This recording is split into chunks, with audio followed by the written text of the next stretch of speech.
మరియమ్మని అన్నాడు, మార్తమ్మని అన్నాడు, ఇదిగో చనిపోయాడే లాజరు, ఆ చనిపోయిన లాజరు బ్రతుకుతాడంటే, అవును ప్రభువా, నువ్వు వస్తావే రాకడలో, అప్పుడు ఎత్తబడతాడు నాకు తెలుసు అన్నది.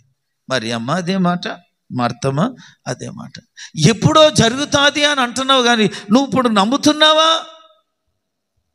ఏమి నమ్మను ప్రభువా, 4 రోజులు అయిపోయింది చచ్చిపోయి, కుళ్ళు కొంపు వస్తాడు, ఏమి నమ్ముతాను బ్రతుకుతాడంటే. నువ్వేమో జబ్బుగా ఉన్నప్పుడు రాలేదాయే, ఇప్పుడేమో చెబుతున్నావాయే, ఎలాగ నేను నమ్మాలి? నమ్ము మరియా, నమ్ము మార్తమ్మ, నమ్ము, నీ తమ్ముడు బతుకుతాడంటే నమ్మటానికి ఆస్కారము లేదు అక్కడ.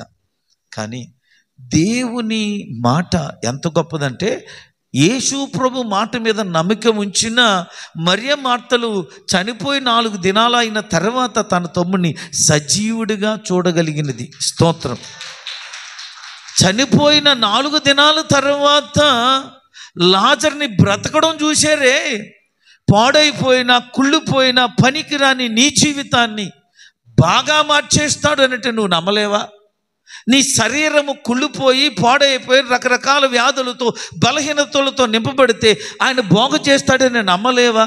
చచ్చి కుళ్ళిపోయినోడనే బాగు చేసిన దేవుడికి నిన్ను బాగు చేయడం లెక్క. ఆ రోజు దేవుడు అంత గొప్ప కార్యం చేస్తే ఈరోజు ఇంత కార్యము చేయలేడా?